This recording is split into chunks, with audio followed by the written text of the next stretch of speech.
what do I do next? Things are not going well in my marriage, and I'm not sure which way I should go with all of this. Over my 25 years of practicing clinical psychology, I found out that there are a lot of women who think their husbands are abusive. There certainly have been people where the men are abusive.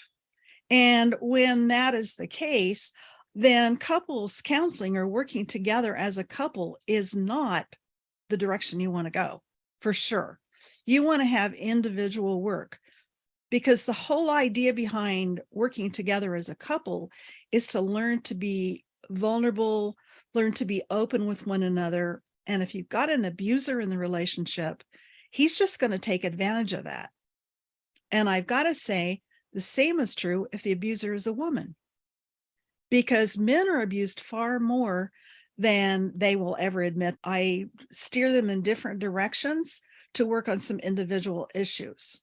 And I talk to the person who's being abused about being safe, being, first of all, physically safe, and then emotionally safe. Most of the time, the woman is misunderstanding her husband's intentions, her husband's direction, what he's trying to do. And he's kind of stumbling all over himself, trying to be the man in the family, and he doesn't really know how to do it. When I talk to those men, they're really not abusive. They're actually really good guys, but they're trying really hard to figure out how to take leadership of the family, and their wives are resisting, and they're not sure, do I push forward? How do I do this? How do I make her feel safe? How do I take charge? How do I lead my family? And the wife interprets it as abuse. I've had men say that their wives are abusive.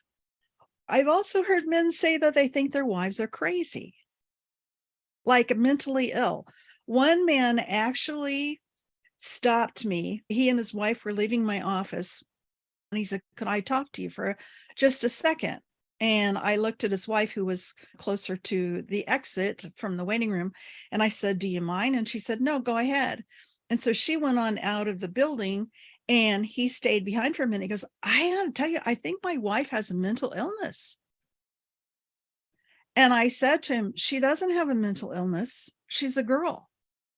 And you're not hearing her, so she's getting louder. And that's making you think that she is mentally ill." I have worked with people who are mentally ill, both male and female.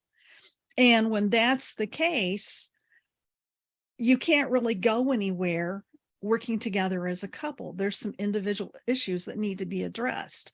Mental illnesses that come to mind most often are borderline personality disorder and narcissistic personality disorder.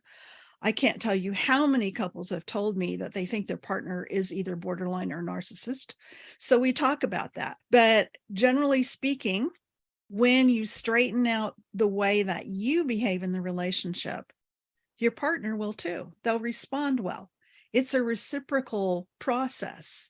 You respond to your partner responds to you, and you drive this constant cycle. So whether or not you want to be working together with your partner is a huge issue that you need to assess up front. And that's one of the things that I do offer: a free assessment and a free session, because I am helping people make this decision about where should they go, how can they move forward. And I don't think I'm the answer for everyone. Certainly I'm not. But you don't really know unless you've got somebody that can help you figure that out. And I do a lot of that. You fill out the assessment. I spend an hour either with you alone or with you and your spouse, and we talk about your options. What are your possibilities? I firmly believe, even in the people that have come to me for counseling, that at least 75% of those people are perfectly capable of having a healthy marriage, a healthy romance. 75%. But if you've got addiction, abuse, abandonment, or adultery going on, then you're going to need extra help. Coaching probably isn't the best place for you to begin. Then it's, how do I find a counselor? How do I make that decision about a counselor? And we can talk about that too. But once you decide that you want help either as an individual or as a couple, then you do some self-assessment. If you think that your partner is the one with a problem, that's probably a pretty sure sign that you're the one that needs help.